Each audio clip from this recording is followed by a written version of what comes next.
Karena kalau misalnya semakin parah itu bisa sampai amputasi berarti ya, Iya, Dok? dan amputasinya nggak bisa misalnya cuman ujung jempolnya aja. Ya udah ujungnya aja yang dibuang. nggak Biasanya bisa ya? tidak naik sedikit. Oh, oke. Hai sahabat Sonora, kembali lagi bertemu dengan Diksan dan juga Doksan di Kamu Sehat bersama Dr. Santi dari Medical Center Kompas Gramedia. Hai Dok. Hai Fidel, halo sahabat Sonora. Semoga sehat-sehat semua ya Dok. Iya, karena zaman sekarang kesehatan itu Nomor nomor satu. Iya kan, Nomor numero duanya uno. kesehatan. Yang lainnya di mana tuh Dok? Bawah-bawahnya ya. Iya, Karena bawah-bawahnya kan lagi di kesehatan tengah juga. pandemi. Oke, ya nggak ada prioritas lain selain Nggak ada. kesehatan. Bercanda, semuanya akan jadi prioritas kok. Tapi nomor satu memang sekarang ini harus jaga kesehatan, terutama lagi di tengah pandemi nih Dok. Banyak kasusnya ketika ada orang dengan bawaan penyakit diabetes itu jadi makin parah banget kan ya Dok?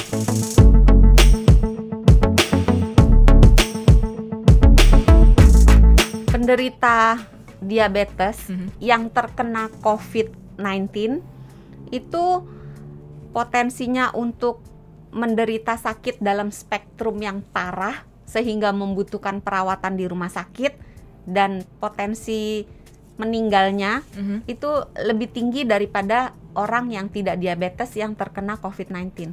Oke, berarti lebih memperparah begitu ya ketika sudah kena. Nah, makanya harus dihindari COVID-19-nya. Diabetesnya juga tentunya ya. Tapi kalau ngomongin soal diabetes, sahabat Sonora, ini sering kali ada dua term yang sering dipakai Dok. Gula basah, gula kering. Sebenarnya apa nih Dok? Yang satu pakai air, yang satu enggak, atau gimana nih? Cucian. Betul, cucian kok Jadi pakai kalau gula basah tinggal dijemur, kalau Oke. gula kering udah nggak usah dijemur, tinggal Selesai disetrika. video kita hari ini ya. Setrika. Ternyata solusinya itu aja. Yang bener dong Dok. Gula basah, gula kering ini Jadi, apa nih Dok?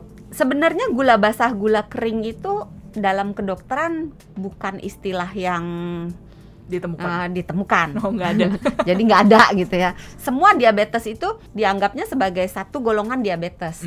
Hanya memang kalau tipenya ada bermacam-macam. Oke. Ada tipe 1, ada tipe 2, ada karena kehamilan, ada lagi yang karena lain-lainnya.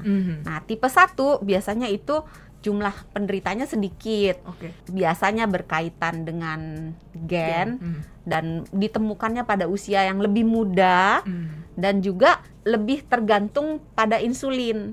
Nah, kalau tipe 2 biasanya karena pola hidup yang salah, yang lebih hobi tidur-tiduran, baring-baring gitu kan, mager. Sementara mau makan maunya yang manis-manis, makannya sama Fidel. Counter jangan lupa. Di cut kok Jokes nanti. ini udah kayak 7 juta Kemarin, kali ya kayaknya. Berarti ini sekarang ke 7 juta satu kali. 7 juta satu kali, betul. Iya. Nggak apa-apa, aku Terus- tetap tahan kok dengerin. Sahabat Sonora aja udah mulai enak. Lanjut Dok. Jadi makan yang manis-manis, males olahraga, males gerak, terus makan makanan yang tinggi kalori, tinggi gula, tinggi lemak dan sebagainya, sehingga lama-kelamaan si insulin di dalam tubuhnya sudah tidak mampu lagi, sudah tidak sensitif lagi, bekerjanya impoten atau jumlahnya tidak mencukupi, sehingga Oke. terjadilah diabetes tipe 2. Atau diabetes mellitus ya Dok? Itu. Diabetes mellitus Oke. tipe 2. Dan yang tipe satunya lagi itu biasanya karena kehamilan. Oh. Dan jenis yang terakhir jenis lain-lain. Berarti ada banyak faktornya ya? Iya. Tapi nggak ada Oke. tipe basah, tipe kering. Nah. Itu hanya ada pada cucian aja. Diabetes nggak ada. Yang satu udah dikeringin, yang satu belum gitu Iya. kan ya. Tapi kalau misalnya kita cari-cari, kalau misalnya Anda googling gitu sekarang sahabat Sonora, ada yang mengatakan bahwa tipe basah, tipe kering itu mengacu pada lukanya Dok. Ya, Kalau orang diabetes kena luka, ada yang bisa kering, ada yang tidak. Kenapa Dok bisa ada dua tipe kayak gitu? nah memang orang awam selalu menyebut diabetes basah, diabetes kering mengacu pada bentuk luka gitu. Jadi kalau orang yang diabetes kemudian kakinya atau tangannya ada luka, nah kalau lukanya bernanah kan kelihatannya basah. Oke. Itulah dikenal sebagai diabetes basah. Yang tidak ada di istilah kedokteran sebenarnya ya. Berarti itu ya sahabat Sonora, istilah gula basah, gula kering yang sebenarnya tidak ada di istilah kedokteran. Kayak tadi Dokter Santi sudah bilang, itu mengacu pada ada yang lukanya bernanah, basah, atau yang kering. Pertanyaannya Dok, kenapa bisa ada yang sampai bernanah, tapi ada juga yang bisa kering? Kalau ini bukan nasib. Oh, bukan ya. Jadi bisa Sahabat Sonora dicari nunggu gitu. nih. Pasti jawabannya nasib. Dokter Bukan, Santi ya. jawabannya nasib mulu deh gitu.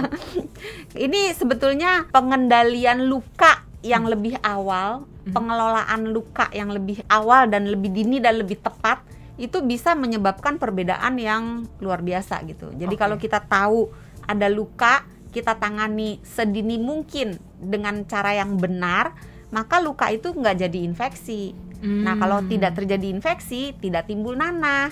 Tidak timbul nanah, maka lukanya kering. Oke. Berarti dari sisi penanganannya Dan deteksi dini. berarti penting banget sahabat Sonora untuk kita cari tahu tanda-tandanya nih, Dok. Kalau misalnya, waduh ini kayaknya parah lukanya, nggak luka biasa, bukan luka biasa. Tanda-tandanya apa aja tuh, Dok? Luka hati. Aduh. Mari kita merenung. Terima kasih yang sudah nonton. Jadi kalau misalnya luka, setiap luka, betapapun kecilnya, betapapun remehnya, pada orang yang menderita diabetes harus dianggap serius Oke. dan diterapi dengan serius. Jadi misalnya ketemu cuma baret doang, jadi waktu pas jalan sendalnya sendal baru misalnya, Iya, terus masih kaku gitu masih kan. kaku gitu, belum kenalan sama kaki. Betul. Nah, terus gesek-gesek cuma merah doang dikit aja gitu. Kayaknya nggak apa-apa lah, jangan begitu. Semua luka mau cuman gores sedikit atau merah-merah sedikit atau melendung ada apa gelembung berisi airan sedikit, semua harus dianggap serius. Nah, cepet-cepet tuh diobatin, pakai dibersihkan dengan air bersih, terus diberi salep antibiotik. 1 atau 2 hari kalau nggak ada perubahan, boleh ke dokter untuk mengobati. Tapi kalau seandainya sudah kering, nggak apa-apa. Oke. Tapi sebetulnya Apalagi tidak selalu kering itu baik ya. Karena kalau keringnya dia kulitnya menjadi berwarna hitam, terus kalau dipegang kayak kaku gitu, itu malah pertanda buruk. Berarti jaringannya mati dan itu ujungnya amputasi. Oke, berarti bedakan juga keringnya ya sahabat Iya. Sonora, ada yang sampai menghitam gitu ya, Dok? Kalau menghitam walaupun dia kering itu bukan berarti bagus sahabat Sonora, itu malah tanda bahaya. Nah, tanda bahaya pada luka yang membuat kita harus waspada, wah ini harus segera ke dokter nih, itu adalah adanya kemerahan di area luka, di sekitar area luka, panas, bengkak, nyeri, dan rasanya tuh panas gitu. Oh, oke. dipegang juga terasa panas, bisa sampai demam orangnya. Wah, Nah, itu tanda-tanda yang menunjukkan bahwa lukanya itu sudah berkembang menjadi serius.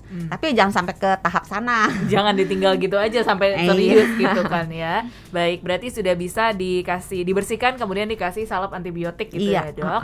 Dan kalau misalnya masih belum kering juga, keringnya bukan kering hitam, silakan ke dokter gitu ya. Iya. Oke, kalau itu tanda-tandanya dan cara mengatasinya, cara menghindarinya gimana nih, Dok? Nah, ini pertanyaan yang sangat bijaksana ini. Apa nih?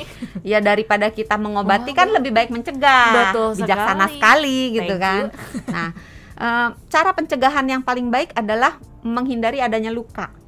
Nah, pada orang diabetes, kaki adalah tempat yang paling sering terkena luka sehingga paling sering mengalami infeksi, kemudian mengalami kematian jaringan, jadi Menghitam itu menghitam, tadi ya. sehingga terpaksa harus dioperasi, diamputasi. Dan sebetulnya kejadian itu tuh bisa dicegah. Nah, caranya karena bagian kaki adalah bagian yang menopang tubuh kita, usahakan supaya kakinya senantiasa terlindung. Misalnya dengan menggunakan alas kaki yang nyaman.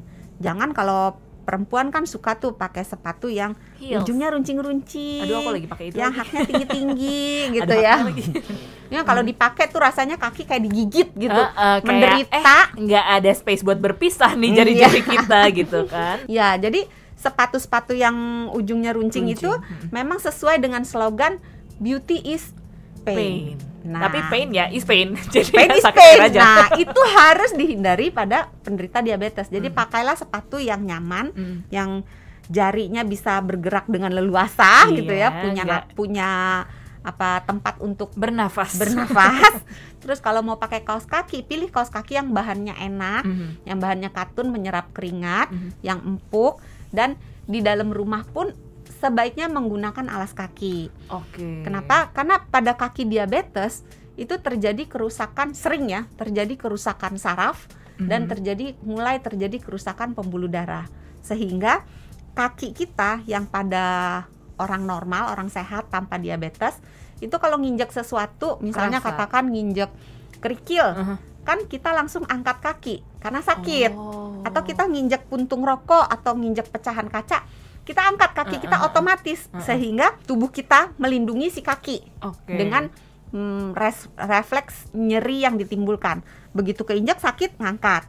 Nah, pada orang diabetes, karena nyerinya ini, sarafnya ini yang menimbulkan nyeri menjadi tumpul, maka ketika dia nginjek kerikil atau nginjek puntung rokok atau nginjek segala sesuatu yang berbahaya, itu dia nggak ngangkat kakinya. Oh, jadi nggak sensitif ya, Dok? Injek aja terus gitu. Jadi kalau di sepatunya ada kerikil, nggak berasa, diinjek terus. Konsepnya debus udah. Ya, Dok? Konsepnya debus gitu, injek nggak kerasa, seram juga. Oke. Nah, berarti harus dihindari. Luka. Makanya sebelum pakai sepatu dicek dulu. Terus selain tadi memilih sepatunya yang baik, dibersihkan dulu sepatunya, karena kalau ada kerikil kecil, seringkali penderita diabetes, terutama yang sudah lama dan parah, itu sensasi perasanya menjadi tumpul. Nggak berasa deh tuh ya. Nah, terus setiap hari waktu mandi, kaki itu adalah bagian yang spesial. Jadi kenapa tuh? Ada mani-pedinya setiap malam. Atau terserah sih sebetulnya, mau setiap pagi, setiap malam boleh aja. Karena dibutuhkan waktu yang agak lama untuk membersihkan setiap bagian kaki dengan cermat. Jadi sela-sela jari dibersihkan. Sabunnya juga jangan sembarangan, sahabat Sonora. Sabun ini mahal loh. Heboh, gitu ya. Jadi bukan mahal murahnya, tapi lebih ke dia mengandung cukup lembab, tidak. Sebaiknya dipilih yang tidak berparfum, tidak punya pewangi, nggak ada wanginya. Pilih sabun yang lembut, terus dicuci sela-sela jari. Kalau bisa pakai air hangat. Kalau nggak bisa pakai air apa aja boleh, yang penting bersih. Setelah itu dielap dengan handuk yang lembut, tapi jangan digosok. Kata dokter Santi, kaki diabetes sih harus bersih banget, harus kering dan bersih. Gosok gitu, jangan. Santai dong. Ditepuk-tepuk aja gitu ya. Jadi walaupun kita menjaga supaya dia kering, handukinnya jangan brutal ya. Pelan-pelan aja ditepuk-tepuk. Kemudian dioleskan pelembab. Mau bentuknya lotion, bentuknya krim, terserah. Dioleskan pelembab supaya apa? Kulitnya tidak kering justru, ya. Setelah kering kulitnya tetap lembab. Jadi setelah kering dari air, kita masukin pelembab supaya kelembapannya terjaga sehingga tidak mudah pecah-pecah, tidak mudah retak. Nah, pecah-pecah itu bisa berpotensi menimbulkan luka. Nah, lukanya itu bisa berkembang jadi parah. Oke, berarti itu ya sahabat Sonora, tadi sudah ada tips untuk mencegahnya juga dari dokter Santi. Yang penting dijaga bagian kaki terutama ya, bagian-bagian tubuh lainnya juga untuk penderita diabetes. Karena ketika luka itu jadi lebih sulit untuk disembuhkan begitu ya, Dok? Juga termasuk kuku loh, Fidel. Kenapa tuh? Nah, kan suka cantengan kan? Oh iya. Nah, jadi kalau motong kuku juga hati-hati sahabat Sonora. Jangan sampai dipaksain melengkung sampai masuk ke dalam gitu ya. Jadi gunting kukunya jangan terlalu pendek banget. Terus sebaiknya gunting kuku setelah mandi. Atau setelah tadi kakinya di spa kaki ya. Kan kukunya agak lembut, jadi lunak karena habis kena air. Nah, guntinglah pada saat itu jadi lebih mudah. Terus jangan lupa dikacain tiap hari tuh kaki. Dicari, siapa tahu ada luka-luka, harus cepet-cepetan diobati ya sahabat Sonora. Jadi itu ya sahabat Sonora, dijaga kaki Anda, tangan Anda, semua bagian tubuh Anda, termasuk hati dari luka ya, Dok. Aduh. Luka hati juga bahaya kan ya, tapi beneran dijaga. Ini jok yang ke 3.251.000. Wow, dibalas sobatku. Dibalas oleh Doksan. Baik. Ini beneran tapi serius ya, yang ini nggak bercanda. Karena nantinya takutnya semakin parah. Yang nggak bercanda yang mana, yang luka di hati atau luka di kaki? Yuk closing yuk. Karena kalau misalnya semakin parah itu bisa sampai amputasi berarti ya, Dok? Dan amputasinya nggak bisa misalnya cuman ujung jempolnya aja. Ya udah ujungnya aja yang dibuang. Biasanya tidak naik sedikit. Oke. Jadi silakan dihindari dengan tips-tips Dokter Santi tadi ya. Terima kasih banyak Dokter Santi. Sama-sama. Jangan lupa sehat itu mudah, sehat itu murah. Terima kasih banyak juga buat Anda yang sudah nonton maupun mendengarkan versi podcastnya di Google Podcast, Apple Podcast, dan juga Spotify. Kita ketemu lagi di episode berikutnya. Bye. Dah.